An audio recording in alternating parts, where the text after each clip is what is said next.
There's so many different people out there telling you how to build your business and basically shooting all over you. So on today's episode, we're going to talk about the Lifestyle Builders GPS framework and how you can use this to craft your own version of success. Are you frustrated by a lack of momentum in your business? Tired of putting in long hours doing what everyone says you should and still not making money? Sounds like you're ready for Lifestyle Builders. We'll help you get back on track, taking action, and seeing results. Head over to joinlifestylebuilders.com today to get started. All right. So the truth is there's no one right way to build a business. So a lot of us, as we get started as entrepreneurs, we struggle to know how to build ours the right way for us. Well, and unfortunately, what a lot of people do is they have success building like one business or building their business to a certain point, and then they just assume that that's the only way to do it. And unfortunately, when somebody like this gets into then trying to help other people, they don't have enough perspective and they think that their way is the only way. Mm-hmm. You know, and I mean, like one of the biggest benefits of not only us running multiple businesses, starting many that didn't work, but also then working with a lot of other businesses is we get to see all the models. Mm-hmm. Like we started our businesses, they were both offline businesses. Yep. A lot of the consulting I did initially was with these Fortune 500 companies. So you get very large businesses and kind of seeing what's worked for them, but then also being able to work with a lot of startups and melding really the experiences from a lot of those. And I mean, that's really where our tagline came from of your life, your business, your way. There's this view out there that like your life has to be what everyone else's is, Mm-hmm. or do you have to build your business the same way everyone else does? And the reality and what we found time and time again is that it really is you figuring out what works for you and how you want to do it your way. Yeah. And I mean, it's so easy to get lost along the way. What's really helpful to have is something to kind of guide you. Like a map? Like a map or a GPS. Yeah, I hate maps. Dun, dun, dun. I actually like maps because, I don't know. I like knowing more than just the one way to go somewhere, I guess. I mean, GPS is nice. It does recalculate when you like miss a turn and stuff. Well, that's really the key. I think people that like maps are really good at setting a plan and then following it and adjusting on the way. I think people that like GPS are the ones that aren't really good at that and need somebody to tell them, hey, idiot, you're off track. Let me recalculate this for you. I just liked having the above view of like, hey, I kind of know the general direction I'm going. If I get off track, I know that I just have to get back to this one spot and I'll be good. Yeah, I'm like Michael Scott in The Office, where if the GPS says turn right, I'm just turning right. I don't care if it's into a pond. GPS says turn right, so I'm doing it. Totally true. All right. So basically on today's show, what we wanted to give you was kind of an overview of the Lifestyle Builders GPS, which is the framework that we have come up with over many years of trial and error, of watching other people build, of seeing behind the scenes, of building our own businesses, of Tom reading 5 million business books. And we've 5 million exactly. We've put together, you know, this concept, this framework as a way to sort of do that, to guide you as you're building your business. Yeah, I mean, so here's the reality. There's a handful of principles that apply in business and in life and apply to everyone that's growing a business. So what we've been able to do with this is actually just take those principles and organize them in a way so that any business can follow this. And then you're going to build on top of it and really adapt based on your industry, your business model, all of that. Your life. But before we talk about what it is, I want to take some time to talk about where it came from and how we developed it so that you guys get an understanding of why it looks the way it does now. And it's not like it was just something that was thrown together. Mm-hmm. So taking it back. What this really starts with is my consulting career. And when we built our first couple of businesses, like we had no idea the way that most people don't, you know, because like, for example, I'll tell you how clueless I was when we started our first business. I spent like 3 months trying to come up with the perfect name. And literally, this is very embarrassing now that I'm thinking about it. Yep. I was down in like the one of the public officials' offices, and I was trying to come up with a name for the business, and I felt like the name had to be perfect. So I kept like, we live in Rochester. So I was like, Rochester Real Estate Company. And I went in and they're like, nope, it's taken. So then I was like, Rochester Real Estate Investors. Nope, it's taken. And so I spent like 2 hours in this place trying to come up with a name. I couldn't come up with one, so I left. And then so I remember I spent another amount of time like trying to come up with a perfect business card, because I was like, well, I don't have a business, but I have to look professional. Mm-hmm. And so if I create the perfect business card, when I'm talking to people, they'll take me seriously. So I did all these things wrong. And as we built our first couple of businesses, we kind of just went through and figured things out on our own. And unfortunately, what I see with a lot of entrepreneurs is because there's so much information out there, it is tough to figure out like, who should I follow? Because everyone's got a different map and they're all telling you different directions. Well, and I think the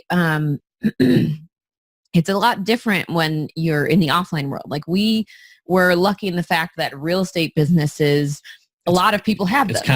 It's kind of a generic model, yeah. proven model that you can screw it up, but it's pretty hard to screw it up if you're following the right steps. Yep. Same thing with the retail wine and liquor store. You know, like there are other retail wine and liquor stores. We're not reinventing the wheel here. Somebody's already done it. Mm. We kind of just followed what they had done, and then we put our own spin on it to make it work for us. When you get into the online space, there is just so much. There's so much confusion. There's so many nuances and differences between how this person's running their business and how that person's running their business. And it's all different based on who you follow in the industry, what circles you're in, because, you know, you tend to see like everybody in the same circles are doing the same things. But if you go to a different circle, they might be doing it completely differently. Mm-hmm. So to try and figure out how the heck to build your business while you've got all these differing pieces of information that don't necessarily match up can really be a struggle. Mm-hmm. So when we were kind of seeing this and talking through it, one of the things I realized in my consulting career was that a lot of these really successful companies had frameworks, and frameworks made it easier to explain a concept and then to follow. So as I was working with clients, I was actually using frameworks to help guide them down a path. And I basically said, you know what, we could actually do the same thing for businesses. Mm-hmm. So we could have the framework for how to start and grow a business. And at that point, our company was called Serial Startups. And so what we created was the startup roadmap. Yep. And I actually took inspiration from another framework that I had been using and created this big picture of what it looked like. And essentially it had like 5 stages, and each stage had a focus. It had a series of steps that you were going to go through. Yep. Now, some of the stages were sequential and some of them were cyclical. Mm-hmm. So early on, you know, you're going to take like specific steps to start your business. But then as you start growing, you're going to get more into this like cycle of you're doing similar things over and over again, but you're going to repeat them. For example, doing planning every 90 days Mm-hmm. and then executing your business based on that. Now, when we first came out with the startup roadmap and the framework that went along with Startup Academy, that was our membership at the time that we had Serial Startups, everything that you had made complete sense. The framework made sense. All the steps that we had added in, like everything was really good content. But I think the thing that we struggled with was we were the only ones that had kind of experienced that or went through that framework in particular. Whereas as we have pivoted and changed and grown, we're still in effect using a very similar framework to what was Startup Academy or Startup Roadmap. But we've now had the time that you've taken multiple coaching clients through this framework. We've evolved, we've changed, we've kind of pared down and simplified a lot of it as well and made it more of a guiding framework than a here's the steps and you have to do them in this order. Like when we first came out, like there was a lot to the Startup Roadmap. Yeah, well, it was because we were trying to take in everything and put it together. And then to your point, what has really happened is that we, just like we recommend people do, you come up with a model or something you think will work, and then you put an MVP, a minimum viable product out there, and then you try it and you see what works and what doesn't, and you said the perfect word, then you evolve it. Yes. And that's really what we've done over the last several years is we've taken this model and anyone that we work with, anyone that we talk to, we run it by them. We say, hey, follow this. Let's watch what works, what doesn't work. And every time that someone got caught up or they didn't understand something, we went back and evolved the model and made it clear.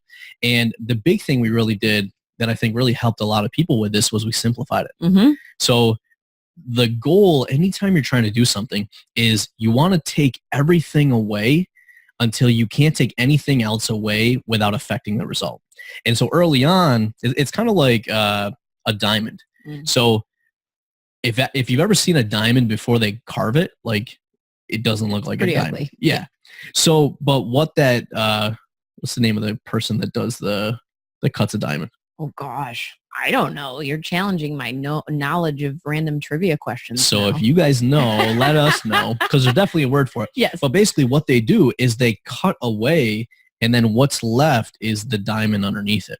And that's essentially what we've been doing with this framework, is saying, like, how much can we remove? What's the least amount that somebody's got to do to be able to progress through these levels?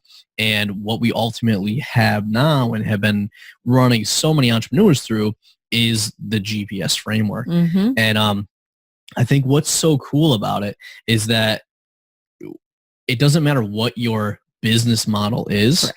The framework applies. And it's really based on principles. And then what you're going to be able to do is then flex or adjust it to your business model, your industry, etc. Mm-hmm. So I think really the key takeaway from here is that it's not just something that we've thrown together. It's actually been battle tested with hundreds of different businesses, entrepreneurs, and what's left has really helped a lot of entrepreneurs grow their businesses and really save a lot of time and a lot of mistakes along the way. Yeah, and I mean, to be completely honest, I think the thing that finally made it clear to us and that helped us really hone down in on the framework was writing the book.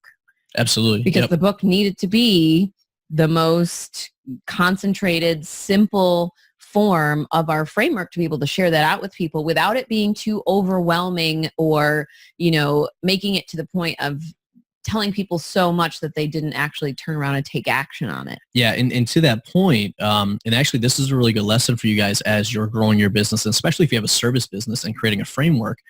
What we ultimately did was I was working with a lot of coaching clients, and they were at all different levels of business growth, and they had different challenges. And so I was creating a lot of the elements of the framework, but they were all disjointed because I was only bringing in what each person needed. And then to your point, as we were pulling the book together, we said, how do we make this work so that people can identify where they're at, just like on a GPS, right? You're going to start with where you're at. You're then going to be able to define your destination and then have a path to follow. And so through pulling it all together, that was what ultimately made it then work to say, all right, this is a sequential connected step that you can figure out where you're at and then know what the next step is you take from there. Mm-hmm. So obviously we touched on this a little bit, but let's talk about why it's important to have a GPS or a guide. Yeah. I mean, basically the way I look at it, a map's really good. It gives you a starting point and a destination, and you build out a roadmap. You build out a path to get there. The key thing with the GPS is that it constantly is checking in and then telling you when something changed. Either there's something in the road and now you got to take an alternate route, or you have gone off the path and now you either need to make an adjustment to get on the path, or maybe the destination is a little bit different than you thought, and now you need to create a new path. So the reason we always use this GPS analogy is because when you're building a business, and specifically building a business that is then going to help you create that ideal life that you're looking for, you're going to have where you're at today. You're going to have a vision for the future, and then you're going to have an initial roadmap. But what's often missing is those check-ins and then the adjustments that you want to make along the way. So the whole point of this GPS is allowing you to not only have that path, but then also giving you a framework and really an operating system to then be able to constantly check in and make those adjustments as you go. And I mean, I think the thing with frameworks, and anyone out there that's created one and anyone out there that's been through one will tell you that it's following the process that actually leads to the results. And, you hear that that phrase, everyone, trust the process, trust the process. And that's because often you get into the first part of the path and it can be very, very rocky. It can be unclear. Maybe you're, going up the side of a mountain and you can't really see what's on the other side. And that brings a lot of doubts in, and that brings a lot of unsurety into, what am I getting myself into? How am I going to build this business? When you have a guide and a process to follow to help you, that takes a lot of the unsurety away. I don't even know if that's a word. I was going to say, you just said that twice, and I'm pretty sure it's not a word. I don't know what the word would be. The lack of clarity. There you go. Hey, we'll go with unsurety. That framework is really helping you go through the hard steps in the process to make sure that you get out the other side and you end up where you want to be. You get the results you want to get from building your business. Well, and actually going off of the mountain analogy that you introduced, when you're going to go and let's say hike up Everest or something like that. So you're going to have a path that's laid out. But the other thing you're going to have is a guide. Mm-hmm. And part of what that guide does is it kind of acts like the GPS, where the path might have been up this route, but it might be too snowy, or maybe an avalanche came and it was blocked off. So now that guide is going to help adjust it on the fly. Mm-hmm. And so to your point, what's critical is that when you do have a proven path like this, trusting the process and not looking for shortcuts. Because here's the thing, if the shortcut actually worked, it would just be the way. Yes. And so oftentimes people actually take a longer trip and a more expensive trip because when they're trying to look for a shortcut rather than just following the process. Mm-hmm. So with that, let's talk about the major stages of the GPS. And just so you guys know, we're giving you like the 30,000 foot view right now. And then in subsequent episodes, we're actually going to dive deeper into each stage and go into a lot more information about it, how to know when you're in it, what to focus on, how you graduate, etc. Ooh, talking graduation now. Mm-hmm. All right. So the first stage in the Lifestyle Builders GPS is the foundations, of course. And if you think about this, I mean, it's called the foundation. So clearly it's at the bottom. It's what you build everything else off of. Regardless of where you're at in business, everyone should go through the foundations, because if you think about it, each stage, ultimately it comes down to you have a problem that you're facing, you have a desired outcome that you're trying to achieve, and then that phase is giving you the steps and tools and support to overcome your problem and get the desired outcome. Mm-hmm. So at the foundation, your state or your problem is that you're lacking potentially the right mindset for success. You're lacking potentially the right routines and habits that will help you achieve success. You're lacking the space to create success. That space might be time. You don't have enough time to build the business the way you want. Mm-hmm. You don't have enough money to invest in the business, or you don't have enough motivation or focus to be able to make this work the way you want it to.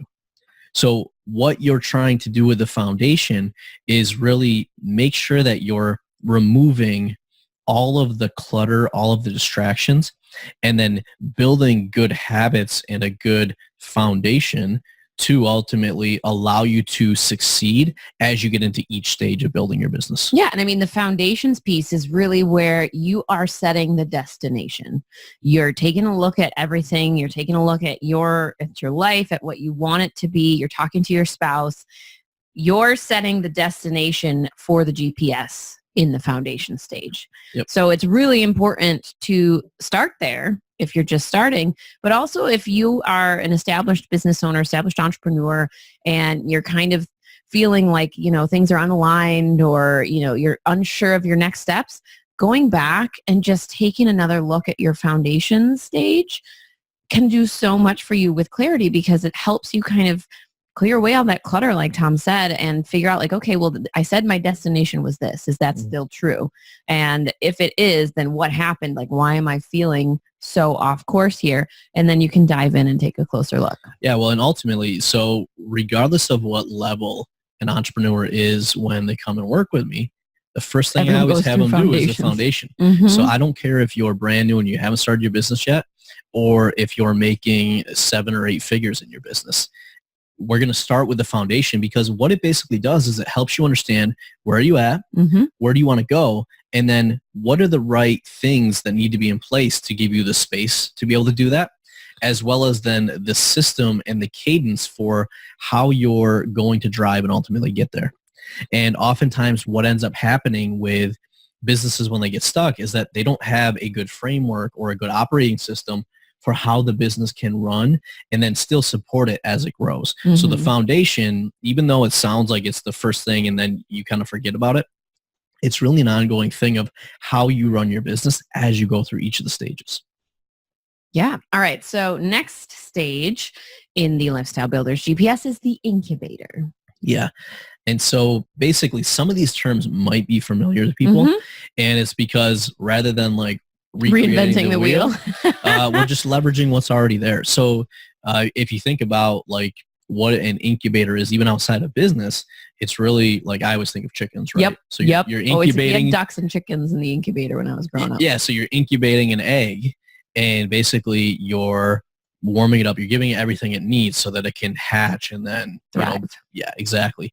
So for a business incubator in the first stage of the roadmap, what you're really looking for is that you've got a problem, and your problem at the beginning of your business journey is that you don't have a validated business.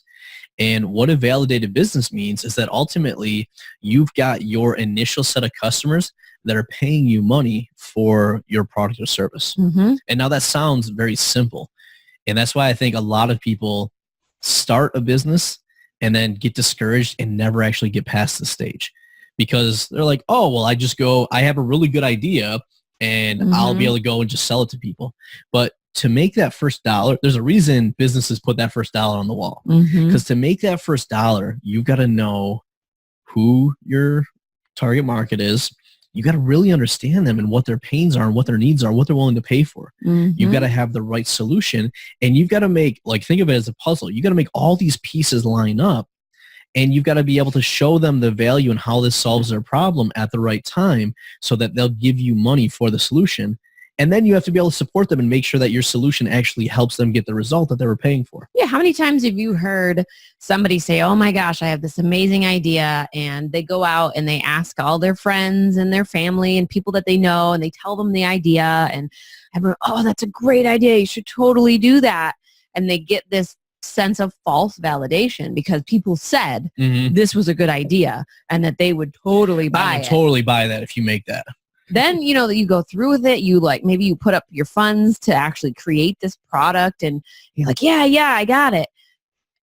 And then there's crickets. No one that told you it was a good idea or said, yeah, I would totally buy that, was actually going to buy it from you. So now you've wasted time and money on an idea that you thought was a good idea.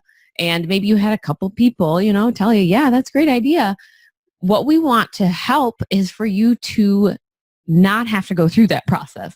We want you to take that idea and not just hear from family and friends because, you know, they're rooting for you and they're supporting you. We want you to take that idea and incubate it. We want you to put it under the warming light. We want you to go out and find the people that are actually going to be served by this product or this offer. We want you to talk to them and make sure that it's actually what's going to solve their problems, because they may think it is.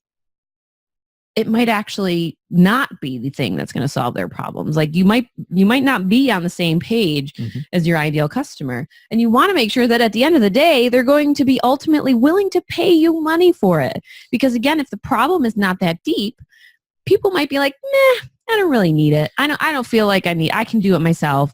So you want to make sure that whatever it is that you're solving is something that people are feeling like is a serious problem for them, and they're going to be willing to give you their wallet.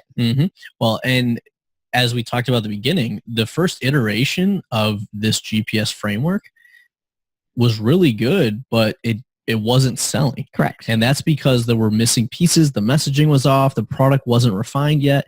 And so it took several iterations until we finally got it right, until where people were buying, people were getting results, and we're like, yeah, we've got it. That's the thing most people don't realize. They just assume that if I have a great idea, people are going to buy it. There's a lot of other pieces with that.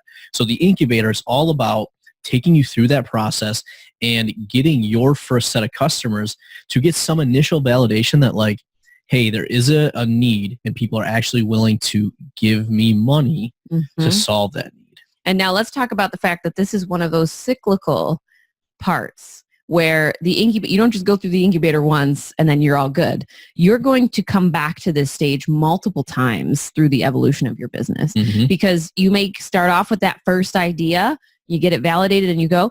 Anytime you come up with a new product or a new offer for your customers, you're going to want to redo the incubator process. And now it may be easier because you've got paying customers that you can easily ask, and you've maybe got a bigger audience that you can go back to and talk to, but you're going to continually come back to the incubator anytime you come up with something new. And I think that is another trap that entrepreneurs often fall into, is like once their business is making money. I did this once. Like I did that once and now I'm good. Like now I should just be able to come up with offers and sell them to people. Yeah. Well, one of the biggest things there is that part of the incubator is that you're actually spending a lot of time doing research and talking to customers. And what happens a lot of times is people will do that the first time, usually reluctantly, and we're dragging them along. And then the second time they're like, oh, I already did all of that. I already know what my customers want, so I don't have to do it. Oftentimes when people say that, they're disconnected. Their customers want something different, and they end up going out and doing exactly the opposite, where they create something, try to sell it, and it doesn't work. So to your point, I mean, even when I was working with like billion-dollar organizations, every time they wanted to launch something new, we would take them through the incubator process, because you've got to go back and really go through and understand who's this for, what are the needs, and all the pieces to pull it together, and then create a minimum viable product and an MVP, which is your first version of it that can prove that you're going to get some initial sales and then build from there. Yeah. All right. So talked about the incubator. Next step is once you've incubated that idea, you've got it, it's validated, you're making sales, your business is making money. Now we want to accelerate that. So the next stage is the accelerator. Yeah. And with the accelerator, really the problem you have, and by the way, this is a huge nugget that a lot of people miss. When you solve a problem for someone, it's not that things are done. You're actually going to expose another problem. So when you're starting a new product or service or a new business, your problem is you don't have an initial set of customers. When you solve that problem, it's not, oh, everything's done, we're good. Sure, you validated it, but now your problem is you don't have enough sales or consistent sales. And what happens a lot of times, for example, is someone will do like a launch or like a grand opening. Oh yeah, you see them all the time. They might make a significant amount of money there. And then what happens? So they get this giant spike up and then things drop. And they're like, well, what the heck? All these people bought. Why is nobody else buying? And part of it is because you haven't really understood the customer journey, like the path that they go on to purchase, and built out your sales and marketing system to attract new people, but then nurture them and move them towards a sale. So in the accelerator, the problem you're trying to solve is having a consistent sales and marketing process to consistently bring new people in and make them customers, and ultimately having that set up so that you're not having these fluctuations in sales. You've got a repeatable process so that now instead of just making money once, you're actually starting to build a sustainable business that will bring customers in as well as get them results. And this is where we want to then get to the point where we're potentially having repeat customers, either for the same product, if the same product continues to solve the need, or to your point, potentially going back to the incubator and now launching an additional product to solve that next pain or problem that they have. Yeah. And this is the stage where, a lot of people, they have gotten to the point where they're making some money and their business is doing well, and you hit the accelerator stage, and it can often be a really, really big challenge because now you're kind of stepping up to the next level as a business owner.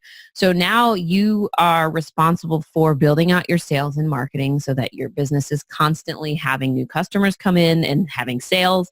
Now you're responsible for kind of delegating out some of the tasks because you are not going to have time to always run your business by yourself.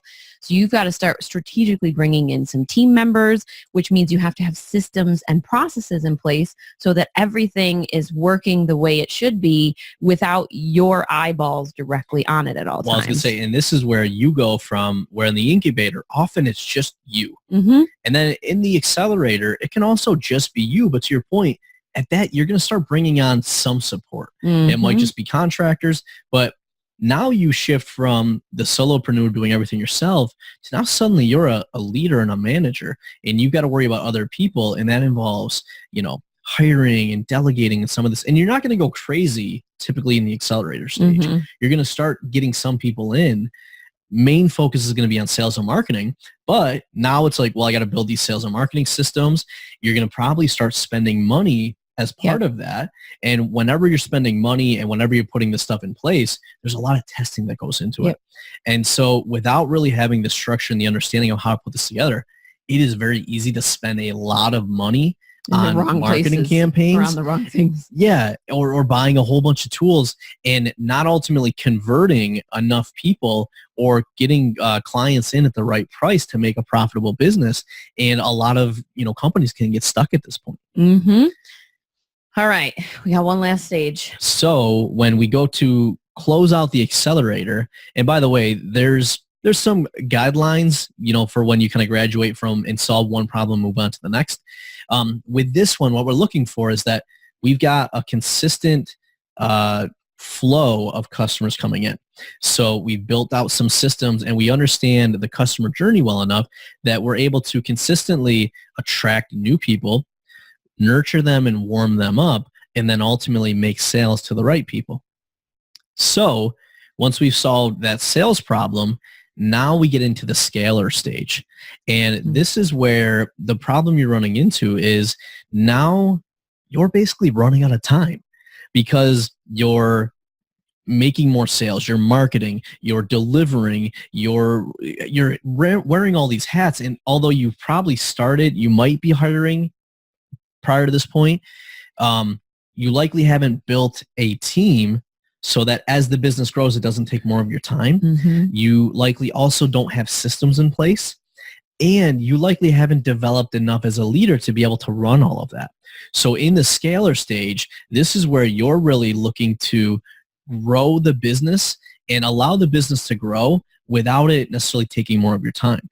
So what this means is continuously peeling off the stuff that you previously did and what got you to this point in business, and hiring and delegating and leading other people so that eventually you're able to remove yourself from the day-to-day operations of your business, and your business can continue to run and grow without you being in the middle of all of it. And now you're able to work on your business and not be caught in it and be the bottleneck. Mm-hmm. On it, not in it. That's the key. And that's the key of the scaler. Yeah. Well, and here's the thing. A lot of people are like, well, I don't want a team, or, they'll have all these excuses. Here's the thing. If you don't build a team and if you don't build systems into your business that can be repeatable, what you've done is swapped out your job and you've created another job, and you're not going to be able to go on vacation or take time away because you're the one that's responsible for everything. Mm-hmm. So you shouldn't have fear around getting to the scaler stage. You should actually have excitement, because this is the stage where you go from doing everything yourself or having to be the main cog in your business system to ultimately being able to put other people and systems and automation in place so that you sit and do the things you want to do, and you've got a team and systems to support you in all the things that you don't enjoy doing or aren't good at. Mm-hmm. Yeah. Love it. That was a nice wrap up. Thank you for Good. So as we go through this, and obviously there's a lot more nuances, there's a lot more involved in each of these stages. So in the upcoming episodes of the podcast, what we'll be doing is diving deeper into each stage and giving you guys more information around some of what comes up, some of where your mindset might be, some of the other challenges, where your time should be spent, where your money should be spent, all of the things related to each of the stages. Mm-hmm. And of course, we have some actions for today because we can't leave a show without giving some action. Well, we always have to have some actions. So I'll kick things off. And what I want you guys to do is to think about each of those stages that I talked about and figure out which problem are you experiencing in your business now, and therefore which stage are you in and what do you have to focus on. So, foundation is not having the right systems or the right space to really build your business. Incubator is really not having a validated product or service where people are paying you. You got your initial set of customers. Accelerator is where your problem is you don't have consistent sales and marketing. And ultimately scaler to where you're not able to grow your business because your time is being consumed and you need to build a team and systems. So figure out what stage of business you're at and what problem you have to solve next. You totally stole mine. So we're just going to go with that action for today because that's a big one. But we do want you to come and post it up once you figured it out. Come and tell us, are you in the foundations? Are you in the incubator? Post it up in the comments below at tomandariana.com/123 or pop over to our Facebook page, Tom and Ariana, and post it up there. Yeah, and to your point, once you then know that and you're posting it up, then be on the lookout for the upcoming episodes because we'll be diving deeper into that and giving you guys a lot more guidance around, based on what stage you're at, what you should be focused on. But in the meantime, if you guys are looking for support as you're going through your current stage and looking to get to that next stage. Or if you are unsure of what stage you're in. Absolutely. Let's have you guys get on a call with me. So you guys can go to tomandariana.com/apply. And even the couple of questions that you'll answer before you jump on the call will help give you a lot of clarity as to what stage you're at, what problems that you're facing. And then what we'll do is we'll work through those and come up with a next action for you to help make sure you understand where you are and what you should be focused on next. And possibly more importantly, what you shouldn't be focused on. Mm-hmm. Yeah, he put it out there. He said it. All right. And of course, we are, 2 weeks away, 1 week away? I don't even know what the timeline is.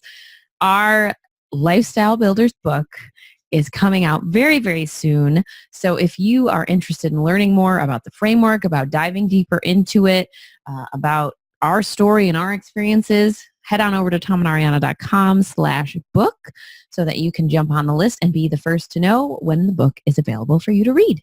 There we go. Woo.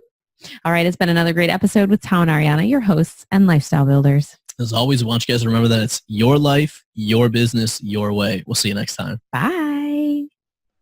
Hey, we hope you enjoyed this episode. If you know another entrepreneur who may benefit from hearing this show, we would so appreciate you being a good friend and sharing it with them. Are you dreaming of a life of financial freedom and more time to spend with your loved ones? Want to build your business to support that dream? You need Lifestyle Builders, a mentorship program designed to meet you where you are and give you strategic and custom guidance so you can build the business you need for the life you crave. Become a lifestyle builder at joinlifestylebuilders.com. Are you a Lifestyle Builders podcast fan? We'd love to hear from you. Head on over to tomandariana.com/iTunes and leave us a review.